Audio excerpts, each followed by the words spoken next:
नौतपा आग बरसाने के लिए जाना जाता है। ये 25 मई से 2 जून तक चलेगा।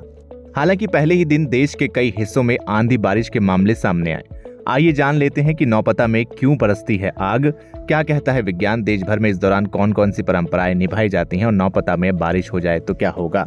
आमतौर पर मई का मतलब होता है भीषण गर्मी और लू। हालांकि इस बार हालात कुछ सामान्य हैं क्योंकि चक्रवात के कारण देश के कई हिस्सों में बारिश से तापमान सामान्य से कम है। इन सब के बीच लोगों को अभी नौतपा का डर सता रहा है। नौतपा यानी वो 9 दिन जब सूर्य से धरती पर आग बरसेगी और भीषण गर्मी पड़ेगी। इसे नवताप भी कहा जाता है। हालांकि 25 मई से शुरू होने वाले नौतपा के पहले दिन दिल्ली एनसीआर समेत दिल्ली के कई हिस्सों में आंधी बारिश हुई। आइए जान लेते हैं कि नौतपा में क्यों बरसती है आग, क्या कहता है विज्ञान, देश भर में इस दौरान कौन कौन सी परंपराएं निभाई जाती हैं और नौतपा में बारिश हो जाए तो क्या होगा। ज्योतिष शास्त्र कहता है कि जेठ महीने में सूर्य 15 दिनों के लिए रोहिणी नक्षत्र में रहता है। इसी पखवाड़े के पहले के 9 दिन भीषण गर्मी पड़ती है और ये तपते हैं, इसलिए इस 9 दिनों को नौतपा कहा जाता है। आमतौर पर ये मई के अंत से जून के पहले हफ्ते में पड़ता है। पिछले साल की तरह इस साल भी 25 मई से इसकी शुरुआत होगी। वास्तव में हिंदी महीने ज्येष्ठ के पहले 9 दिन सूर्य और पृथ्वी सबसे करीब होते हैं। ऐसे में सूर्य की किरणें सीधे पृथ्वी के कई हिस्सों पर पड़ती हैं, इससे काफी गर्मी पड़ती है। वैज्ञानिकों का कहना है कि जिस तरह से घड़ी की सुइयां सुबह, दोपहर और शाम के वक्त का एहसास कराती हैं, उसी तरह से नक्षत्रों की आकाशीय घड़ी भी है।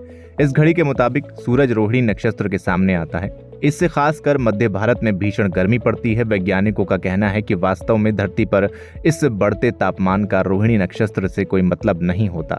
हकीकत यह है कि सूर्य की परिक्रमा करते हुए पृथ्वी 365 दिन बाद ऐसी कंडीशन में आती है जब सूर्य के पीछे वृक्षभ तारामंडल का तारा रोहिणी आ जाता है। ये कंडीशन वो होती है जब सूरज और धरती करीब होते हैं। ये कंडीशन 9 दिन तक रहती है, जिससे खूब गर्मी होती है। वर्तमान हालत में ये स्थिति हर साल 25 मई को बनती है, लेकिन इस बार नौतपा लगते ही बारिश शुरू हो गई है। दिल्ली, नोएडा समेत कई शहरों में काफी भारी बारिश हुई है। दरअसल खेती के लिए नौतपा की भीषण गर्मी फायदेमंद होती है। बताया जाता है कि इस दौरान सूरज जितना प्रचंड आग बरसाएगा और लू चलेगी, बारिश उतनी ही ज्यादा अच्छी होगी। इससे किसानों के गर्मी में सूखे खेतों को अच्छी खासी नमी मिलेगी। इसका वैज्ञानिक कारण यह है कि यही समय खेतों में रहकर नुकसान पहुंचाने वाले चूहों, कीटों और जहरीले जीवों के प्रजनन का होता है। भीषण गर्मी में अंडे खुद ही नष्ट हो जाते हैं और किसानों को फसल बचाने के लिए कोशिश नहीं करनी पड़ती।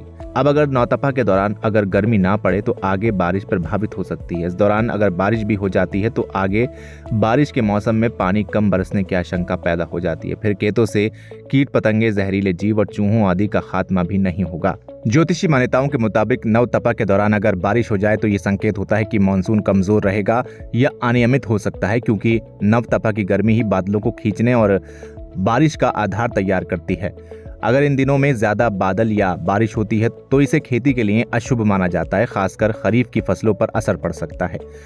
नवतपा का मूल उद्देश्य वातावरण में गर्मी उत्पन्न करना होता है ताकि समुद्र से जलवाष्प उठे और मानसून बन सके। बारिश इस प्रक्रिया को रोक सकती है। पंचांग और ग्रामीण मान्यताओं के मुताबिक नवतपा में हुई बारिश आने वाले समय में बाढ़, ज्यादा उमस या मौसम की अनियमितता का संकेत देती है। वैज्ञानिक दृष्टिकोण से देखा जाए तो नवतपा में बारिश हो जाए तो इसका मतलब यह है कि किसी मौसमी सिस्टम जैसे वेस्टर्न डिस्टर्बेंस या साइक्लोनिक सर्कुलेशन की वजह से असमय वर्षा हो रही है। ये मानसून की आम प्रक्रिया में बाधा डाल सकती है।